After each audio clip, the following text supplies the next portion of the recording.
I already painted around the cabinets, so shouldn't have to do too much tape and just touch up stuff. I like the wood, looks good, in my opinion. It's hickory.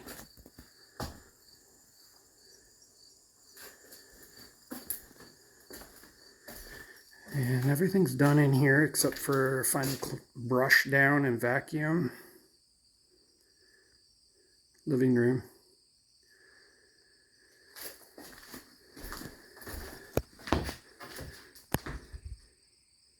Slept a couple nights out on the porch. It's all screened in.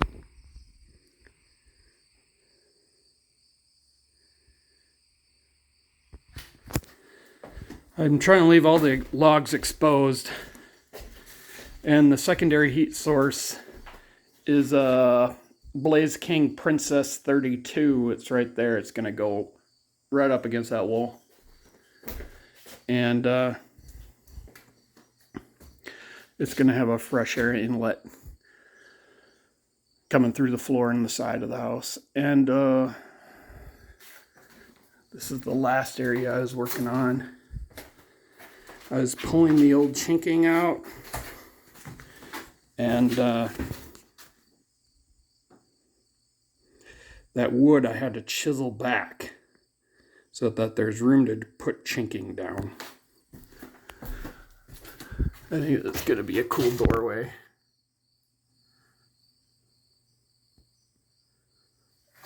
And I think a marlin on the wall would be a good lever action. And this is my bedroom. HVAC is inside this closet going upstairs.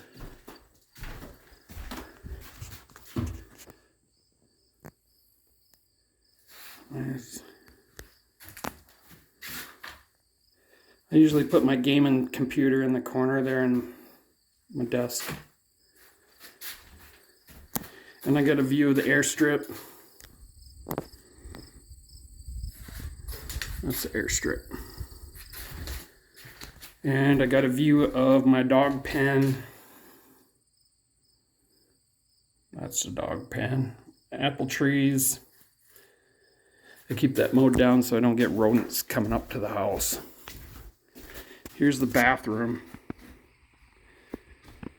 These old houses have tiny little bathrooms. I don't know how wide this one is, maybe 5 by 10 feet. So the way I combated that, instead of the 26 inch vanity they had, I pushed it back so it's 18. And it has a square sink that sits on the top. I think it looks good. It's going to look good, and it's going to give a lot of more room.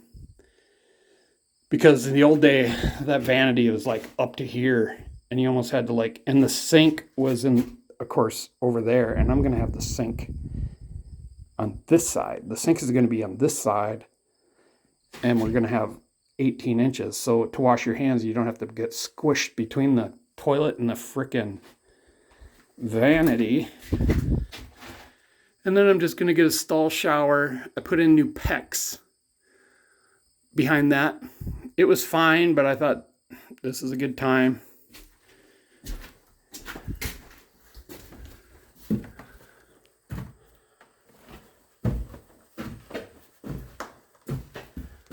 Then we go up to the guest room. All the windows are new. The actual original window was like this bottom half. It was really low, and I think it was just to have light on the floor.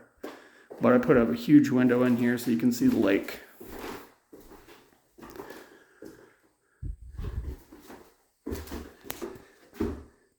And that dug up stuff, that was just getting prepped. I have to disc it again, but it's getting prepped for prairie flowers. I'm doing the pollinator, and on the airstrip, I'm doing a bee lawn. Now we go into my office, and I squared this off so I can put a door. Before, the wall was right here, and you'd bang your head on this thing. So we cut that back to give you some shoulder room, and then I'll mount a door there. Before, the door was right here.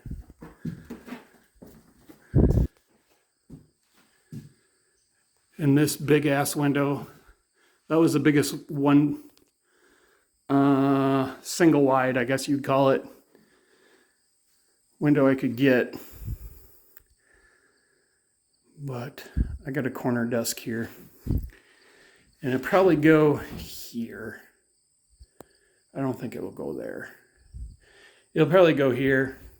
I like to have my reloading bench up here. Do my reloads in the wintertime. Rifle reloads. So the cabin is quite large, I guess, for its time. And it was 2 stories.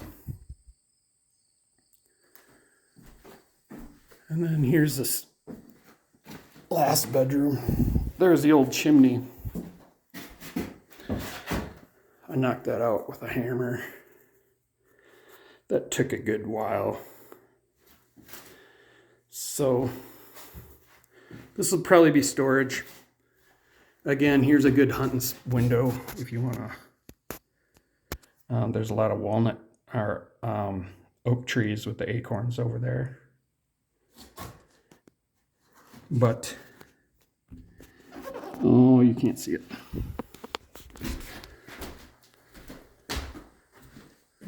Here's a nice little cubby hole. I thought it would be good for a desk, so I put a light there and a couple plug-ins. My electrician thought that was a great idea. So you could sit here at the desk and then look out over the apple trees, and then the deer go from those hedges in the back across along that ditch. So behind these, I got little deer footprints around these, hoof prints around these trees, and I got a salt block over there for them. I have not hunted deer in quite a while. And there's the septic. But that's my nearest neighbor right there. He's 1.33 miles away. And then for a banister, I'm just going to have those post banisters. So anyways, all I have left to do is to chisel like wood like this back, at least an inch. And I'm giving it a good inch. There's more of it there. And then stain, I have to choose a stain, and I have it down to 2, I think. One's a light honey, which gives it a kind of a yellowish tint, which I really didn't want to do. I didn't really want yellowy logs. And the other one is they call it light natural, permachink light natural. And that one is brown. It's a little bit darker than I hoped, but it doesn't have any yellow in it. This used to be a deer food plot. It was always corn. I don't know how many years they grew corn there, but the corn there was coming up really shitty because they weren't doing crop rotations. So I put sunflower in there. This year I put in 2 different kinds of wildflower mix to see how they did. And I plowed it over with a single bottom plow, a Ferguson plow on my Kubota 2610. It pulled a 16-inch bottom plow pretty well. I turned it all the way over. Some of these are weeds.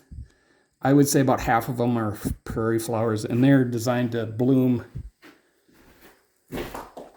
from May to, to the start of October. And the floors get repainted. This was a bright green. I'm kind of hoping my girlfriend paints like a sunflower in the center of the floor. That'd be good. This one was a blue with white walls. I like my rooms bright. This is a bedroom, so I might do something more subdued. But my office, I like that bright white, like a satin finish. And then the floor was really, really pretty awesome. So,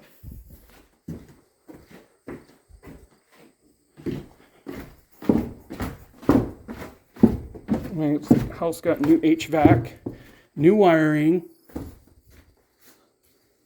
and it was gutted down to the studs. That was the most expensive operation besides the cabinets. The cabinets are like $14,000, but the gut job was $12,000. But they didn't clean all the logs. I went over these with a angle grinder with a wire brush, a fine wire brush.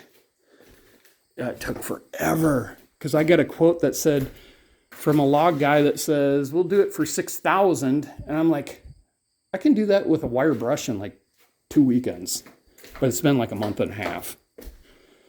And then I found this other guy that's doing from not Salt Lake City, it's from St. Cloud, who's isn't in the log home restore business, and he blasted my upstairs. Downstairs I did all with a wire wheel, but he blasted the upstairs. Did it all for $1,500. So I probably could have done the whole house for $3,500. It only took him 2 hours. I mean, it was like, oh, should have just hired that dude. That's what happens if you don't call around. You got to call around. So I got a really nice gas stove, and I don't remember if I think it's a Maytag, but it's a commercial hinges and shit on it. And it has the two 18,000 BTU burners in the front, and then a small one and a medium one in the back. All the gas stoves I saw had the high-powered stove burners in the back, and then like these little dinky warmer burners in the front. And I was like, that's jacked up. I mean, that's the opposite of what you want. And I like to brew beer sometimes, so I want those high-powered burners up front. So I did that. And I reused my steel sink because honestly, I would have replaced it with the same thing. And they're like $300, which is, they're just stamped out. I can't believe it. This is the biggest window I could fit in here. There's another view of the lake. All these little trees are hazelnuts and sugar maples I got from the county for $1 a piece. And there's the dog eating suet crumbs. We got hummingbirds. There's 3 of them there fighting.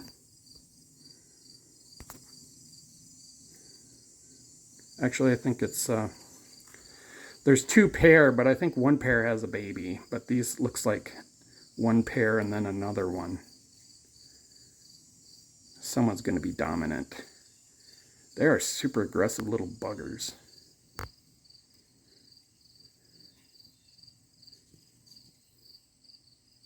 I don't know what they sound like.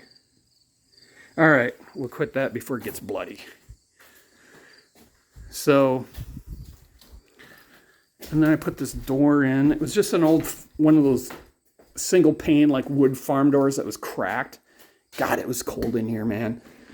My LP bill was $350 a month. And I filled in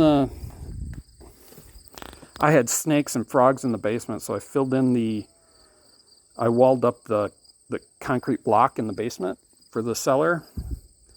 And I filled it in. First, I removed the old wood-burning stove. And I kept that, and I was going to give it away in case someone wanted it. Or maybe I'll keep it for the shop, for the airplane hangar. But there's the eagles here and sandhill cranes. And then on the lake, I haven't seen any ducks or geese. It's just 2 pairs of loons. Or not loons, swans. 2 pairs of swans. And I think this is probably like my favorite feature of the house, is the screened-in porch. I had the porch removed for to get the siding put on. And then I was like, I'm just going to pay some dude to put this on. And he put on new floorboards, which my old ones were getting kind of rotten, and they were only like 3/4 inch. So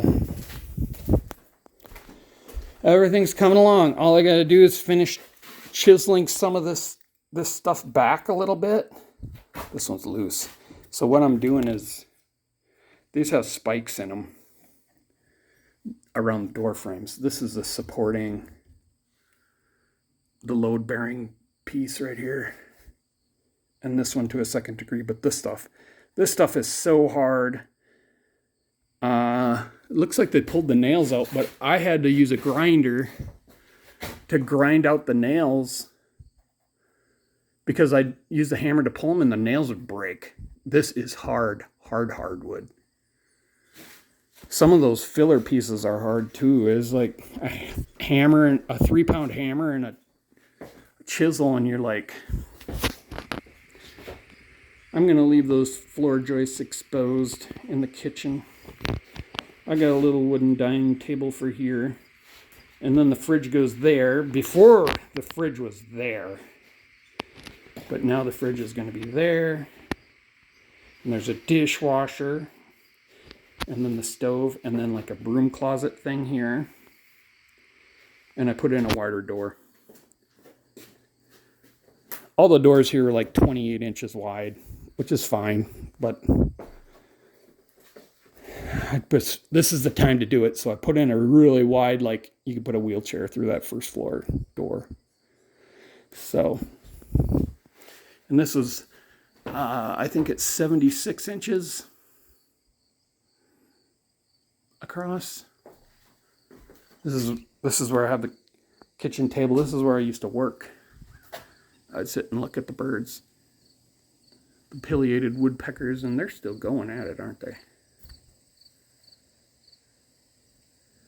I got pileated woodpeckers. I got, I think it's a red-breasted woodpecker, and then I got the downy woodpeckers. I got like 3 or 4 different kinds. They're pretty tame too. I can walk up to them, and when I'm putting the feed in, they don't do anything. So there you go.